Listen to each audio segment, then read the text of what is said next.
পৃথিবীতে ভালোবাসার জন্য বহু মানুষ থাকে, কিন্তু মন দিয়ে মনের কথা শোনার আর বলবার মানুষ একজনও থাকে না। আজকালকার সম্পর্কগুলো টাকা এবং রূপের কাছে বিক্রি হয়। পুরুষের টাকা থাকলে তারা ভালোবাসা কিনতে পারে, আর নারীর রূপ থাকলে তারা ভালোবাসা বিক্রি করতে পারে। কিন্তু এই টাকা, এই রূপ কি কোনো সম্পর্ককে সুখী করতে পারে? না, কখনো না। টাকা এবং রূপের মাঝে কখনোই সুখ নিহিত থাকে না। সুখী থাকতে চাইলে দরকার সুন্দর দুটি মন।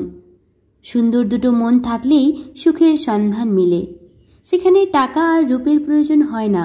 আমার সবচেয়ে কাছের মানুষরা আমাকে শিখিয়েছে কিভাবে একা থাকতে হয়, এবং ওই সব প্রত্যেকটা মানুষকে আমি আমার অন্তর থেকে ভালোবাসি। কারণ জীবনে একা থাকাটা জরুরি, একা থাকতে শেখাটা জরুরি।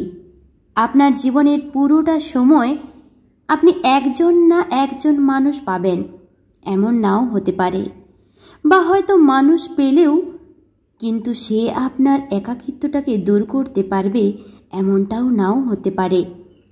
মোট কথা, আপনাকে একা থাকতেই হবে। আপনার পাশে আপনি সারা জীবন যেমন কাউকে পাবেন না, আপনিও ঠিক একইভাবে অন্যের পাশে সারা জীবন কখনোই থাকতে পারবেন না। এটা হয়তো প্রকৃতিরই নিয়ম। এজন্যই একা থাকতে শেখাটা খুবই জরুরি। আর যারা আপনাকে একা থাকতে শেখায় তাদেরকে ভালোবাসুন।